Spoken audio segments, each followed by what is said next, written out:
Well, ahead of the election in Ekiti State, joining us in the news at 10 for more is Channel's television data analyst, Babajide Ogunsowo. Many thanks for joining us. For me, it's always a pleasure to be here. All right.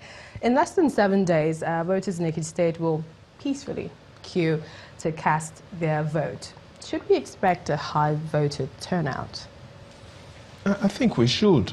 And that's because, let's look at what happened during the last governorship election in 2014. Voter turnout was 50%.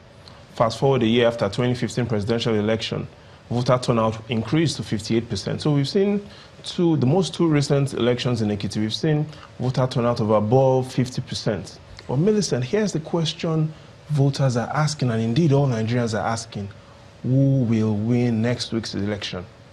Now, I've fast forwarded and I've been able to determine who it will be. So in this envelope here, we have the results of next week's election.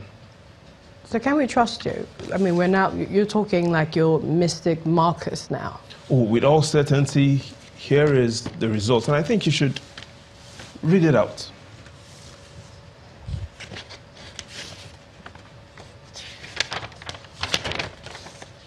The youngest Southwest governor. Exactly. It doesn't say anything. So whoever wins next week will become the youngest Southwest governor in Nigeria. So if the candidate of the APC wins, he will become the youngest Southwest governor. If the candidate of the PDP wins, he also will become the youngest Southwest governor. We can't look at all the other parties, but let's look at the SDP's candidate. If he also wins, he will become the youngest Southwest governor. So we're seeing an election that whatever happens, I'm certain, we're going to have the youngest Southwest governor. And this is irrespective of age? Irrespective of, let's look at the other governors in the Southwest. The APC candidate, if he wins, the PDP candidate, if he wins, will be younger than the other governors in the Southwest. But here's what we need to focus on. It shouldn't be about age. Rather than we have the not too young to run discussions, it should be not too young to think. We should have not too young to perform. The first governor of Ekiti State during this Fourth Republic, Niyi Adebayo, was 41 years old when he contested. So here's what we need to even focus more on. What will happen to the APC if they win? And if they win, indeed, for the first time, we'll have all the governors in the Northwest, all the governors in the North Central, and all the governors in the Southwest from one party.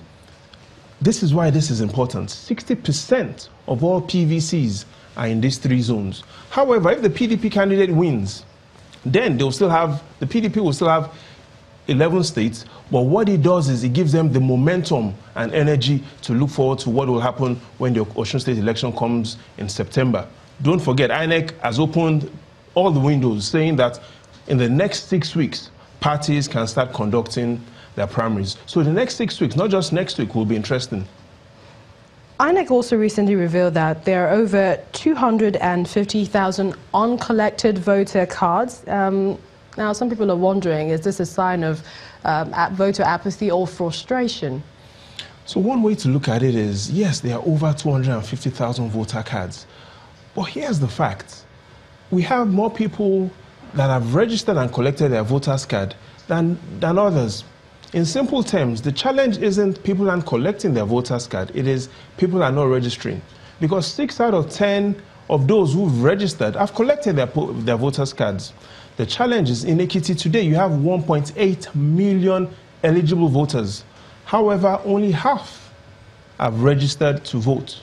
So the evidence shows today that even though it is important for us to clear up that backlog of uncollected PVCs, we need to focus more on encouraging more people to register to vote. That is the challenge. In less than a minute, if you can, 2 questions. What else can INEC do to ensure that peace is assured and the votes actually count? Plus, what would you say for priorities for the next governor of Ekiti State? That's a lot to answer in 1 minute, but let's quickly look at this. Ekiti has 16 local governments. There's one local government that stands as the most important. Yes, all local governments are important, but Ado Ekiti is where, if there will be violence, where most of that will happen. Because remember in the last election, like the report showed, Ayodele Fayose won by over 80,000 votes. But a third of that margin was from Ado Ekiti. So whatever it is, we have to ensure that Ado Ekiti is peaceful. The second is, citizens also have to listen to the words of Mahatma Gandhi, who says that I will not kill for any purpose, even though I'm willing to die for any cause. So whatever it is, the citizens have to ensure that there are no killings. It is really not worth it. They have a young future. The evidence we have today shows that 75% of the population of Ekiti are below the age of 35. In simple terms, they have more years ahead of them than the years they have behind them. Priorities for the next governor. We have to have a peaceful state. Ekiti also has to optimize its resources. Let's look at all the states around Ekiti. Ekiti has the lowest IGR, but priority for the next governor is to ensure that there's peace in the state and he optimizes the resources of the state. The priority for citizens are to also ensure that they look forward to their years ahead. We can't have killings rather than promote violence. So we're going to have, I believe, one of the most peaceful elections in the history of Ekiti State. All right, we'll see how things play out on Saturday. Thank you so much, Babajide Guso, for coming on the News at 10. Thank you. Keep the results, please. All right.